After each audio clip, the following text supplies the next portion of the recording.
Good morning, everyone. I am so excited to be bringing this recipe to you.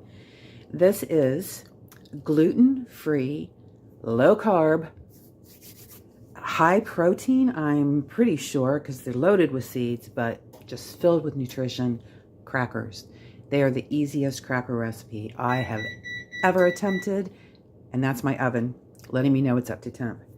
Anyway, I have pre-weighed everything to make this a simple presentation for you all. So the first thing is oat flour. It's 35 grams of oat flour. Then we've got flaxseed. And these are all, by the way, these are all organic. I get mine at Costco and Aldi. The flaxseed came from Aldi. That was the best price I could find. Costco does not carry flaxseed, but your health food store will carry all of these. So this is 76 grams of flax, 104 grams of chia, 53 grams of hemp hearts,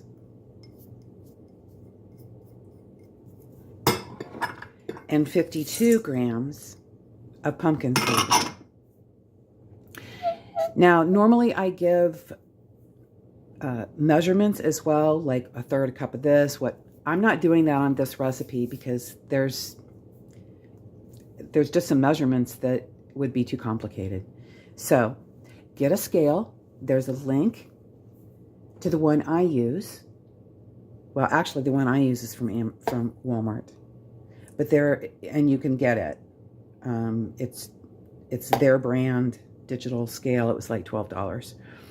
But there is a link on Amazon, if you prefer Amazon, to a very nice digital scale. It's very similar to the one I had that lasted over a decade. Anyway, with that said, we are now adding a teaspoon of salt, and I recommend that you use a straight edge to level off anything you measure. This is psyllium husk, and this is what is going to hold the crackers together. And it's what makes this recipe different from so many others. That is 1 tablespoon.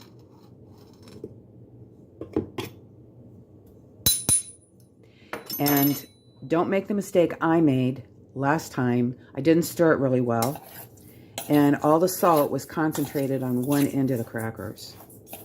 So we're going to stir this up really, really well before we add the water. Because I don't know if you've ever used chia seeds or flax seeds for that matter, but they get slimy. There's a mucilage that comes out when you apply moisture, and that's actually psyllium as well. So that characteristic of those seeds would hold this cracker together. That, and we bake them for over 2.5 hours. It'll be different depending on your oven and outside humidity levels. Okay, I think that is good. So now we're going to add 1 1/3 cup water and stir it. See how runny it is? Well, in 2 to 3 minutes, it's going to be solid. Wet, but a solid mass. So we're going to let that sit and do its thing. And I am going to line my baking sheet. These are aluminum half pans. Again, there's a link at the bottom of the description, as well as the written recipe, so that you can so easily just copy and paste it and print it out, or save it to your computer. Now, I always add an end of parchment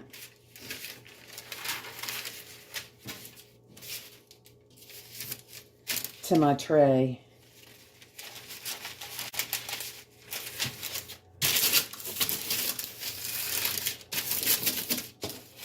to make sure the whole thing is covered.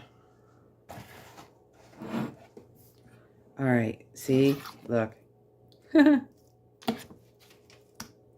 Not liquid anymore.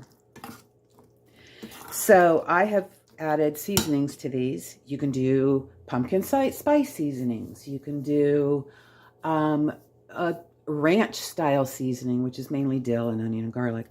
You can use the everything bagel seasoning. You can use just garlic and onion. I do highly recommend that you do use the salt. Okay, we are ready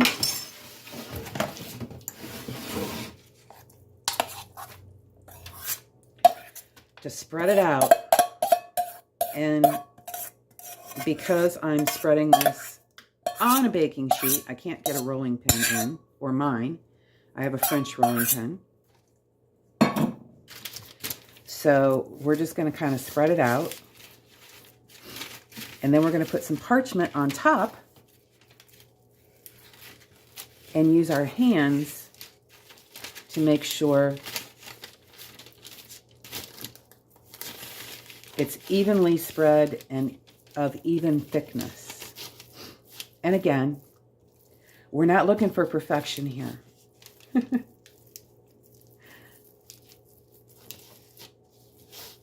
Aren't these easy? I love it. Oh my God, and they're so delicious. Okay.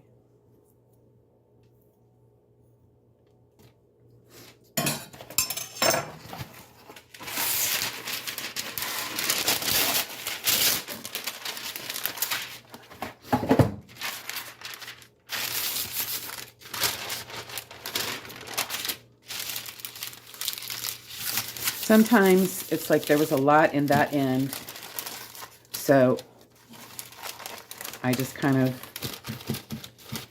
move it. Scoop it out. Move it to a spot that doesn't have as much. And then go back to smoothing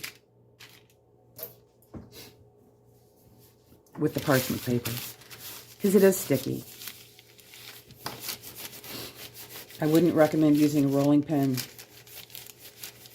straight on these crackers because they're sticky. This part, aside from the measuring, which it's not that it takes that long, especially if you've got a scale, you do want to make sure when you're using a scale, whatever bowl you're dumping your seeds in is tared out to 0. That means there's an option on the scale. You push a place on the scale and it zeroes it out. So you add your chia seeds, zero it out. Add your pumpkin seeds, zero it out. Unless you do like I did and put them all in individual bowls, and you still have to tear the bowls for the storage containers. Okay.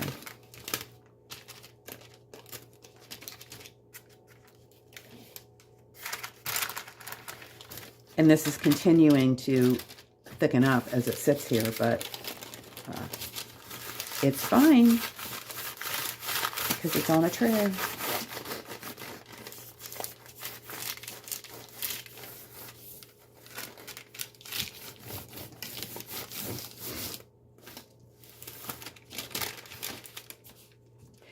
So you want them to be, I've done different widths. You can make them really thin, and that's fine. That's why I have just estimated the time in the oven.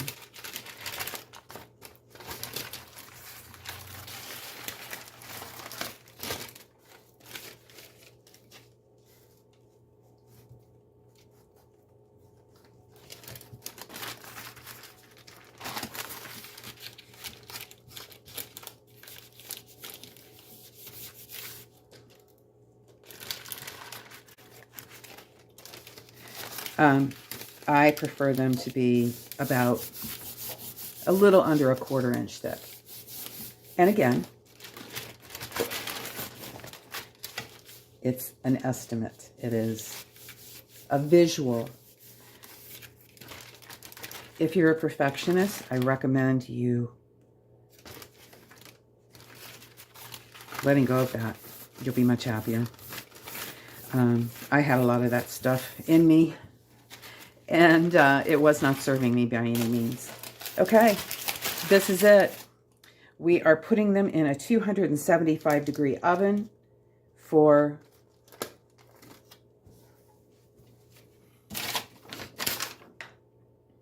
2.5 hours. We'll check them at 2, and we'll be back. I forgot to mention, because I just usually break them, but if you want a more uniform cracker, you can score them. Now, this is just a flat spatula that I ice cakes with, but you can use, this is a super thin paring knife. And again, it doesn't have to be perfect or cut through every seed. It just means that once they're baked, you'll be able to break them easily. Kind of like scoring cardboard. You know how it bends once you've, you can get a straight line once you've scored it. Sorry, just a little tip from all the different things, all the different lives I have lived. Okay, we'll put them back in the oven and we will return. This has been 2 hours at 275. And I want to show you. They break easily. The edges are crisp. Can you hear that? I don't know if you can or not. So delicious. So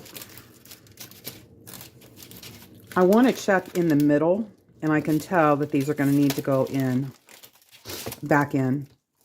They're just a little, there's a little give on them. And I'm not saying there won't be after another half an hour, but we'll check them again. Okay, it's been 2.5 hours, and I would say they're perfect. I've already been eating them with hummus, and oh my gosh, they're delicious. So these break apart really easily, as promised. And yeah, they're completely dried. They're not quite a 1/4 inch. And some, like the ends that I ate, were closer to 1/8 of an inch. So these will continue to crisp up as they cool.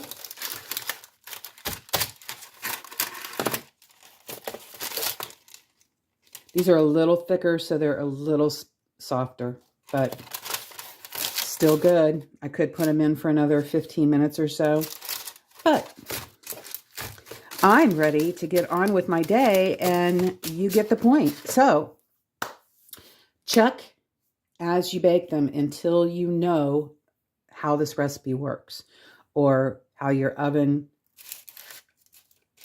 works. Humidity in the atmosphere or in your house, it's raining, it's in the summer and the humidity's high, will affect how long it takes for these to release all their moisture. And they're not bad when they have a little chew to them. If you're concerned about them spoiling, you can always keep them in the refrigerator or the freezer. Actually, the freezer, if you leave the bag open, will dry them out, continue to dry them out. So I wanted to share with you, I made a batch with coconut flour. Coconut flour is tricky. It's not really terribly interchangeable with other flours. And I was really disappointed in these. Even the color, I don't know, but they just taste off. They're like browned. I don't know. I didn't like them. I don't know. Anyway, you can substitute flours. Typically, do it cautiously and watch them. Had I not baked these, or had I known that coconut flour would burn quicker than oat flour.